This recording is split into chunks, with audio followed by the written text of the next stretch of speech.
ನಮಸ್ತೆ ವೀಕ್ಷಕರೇ, ಮೋಹನರಾಗ ಯೂಟ್ಯೂಬ್ ವಾಹಿನಿಗೆ ನಿಮ್ಮೆಲ್ಲರಿಗೂ ಸ್ವಾಗತ. ನಾನು ಉಷಾ ಪ್ರೀತಂ. ವೀಕ್ಷಕರೇ, ಕನಸುಗಳನ್ನ ಸಾಧನೆಯಾಗಿ ಮಾರ್ಪಡಿಸೋದು ಸುಲಭದ ವಿಚಾರವಲ್ಲ. ಅದರ ಹಿಂದೆ ಅನೇಕ ನಿದ್ರಾಹೀನ ರಾತ್ರಿಗಳು, ಅನೇಕ ಸವಾಲುಗಳನ್ನು ಎದುರಿಸಬೇಕಾಗತ್ತೆ. ಇಂದು ನಮ್ಮೊಂದಿಗೆ ಇರುವವರು ತಮ್ಮ ಪರಿಶ್ರಮ, ನಿಷ್ಠೆ, ಅಚಲ ಆತ್ಮವಿಶ್ವಾಸದಿಂದ ಇತ್ತೀಚೆಗೆ ನಡೆದ ನ್ಯಾಯಾಧೀಶರ ಪರೀಕ್ಷೆಯಲ್ಲಿ ಯಶಸ್ಸು ಗಳಿಸಿರುವ ಸಾಧಕಿ ಸೈದಾ ಕಾಶ್ಮೀರ ಸಿಮ್ರನ್ ರವರು. ಇವರು ಮೂಲತಃ ನಮ್ಮ ಕೊಡಗು ಜಿಲ್ಲೆಯ ವಿರಾಜಪೇಟೆ ತಾಲೂಕಿನ ವಿರಾಜಪೇಟೆ ನಗರದವರು.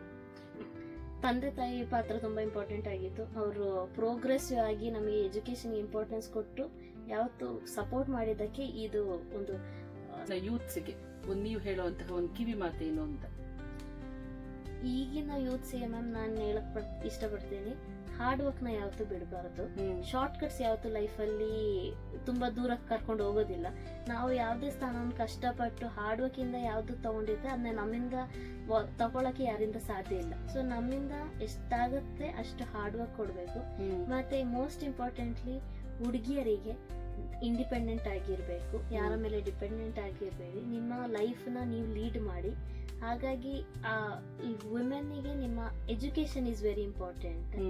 ಮತ್ತೆ ಒಂದು ವೇಳೆ ನಾವು ಹಾರ್ಡ್ ವರ್ಕ್ ಮಾಡ್ತಾನೆ ಹೋಗ್ತಾ ಇದೀವಿ, ಬಟ್ ಅದನ್ನ ಸಕ್ಸೀಡ್ ಆಗ್ತಾ ಇಲ್ಲ, ಆಗ ಅದನ್ನ ಒಂದು ಡಿಸಪಾಯಿಂಟ್ಮೆಂಟ್ ಆಗೋದು ಬೇಡ. ಯಾಕಂದ್ರೆ ಒಂದು failure is a stepping stone of success. May be ಇದರಲ್ಲಿ ನಾವು ಸಕ್ಸಸ್ ಆಗ್ತಾ ಇಲ್ಲ, but something bigger might be waiting for us. ಅದ್ರ ಹಿಂದೆ ಏನೋ ಬೇರೆ ಡೆಸ್ಟಿನಿದು ಏನಾದ್ರೂ ಒಂದು ಇದ್ದೇ ಇರುತ್ತೆ. ಇದನ್ನ ಆಗ್ತಾ ಇಲ್ಲ ಅಂದ್ರೆ ಬೇರೆ ಯಾವ್ದೋ ಒಳ್ಳೇದು ನಮಗೆ ಫ್ಯೂಚರ್ ಅಲ್ಲಿ ವೇಟ್ ಮಾಡ್ತಾನೆ ಇದೆ ಅಂತ.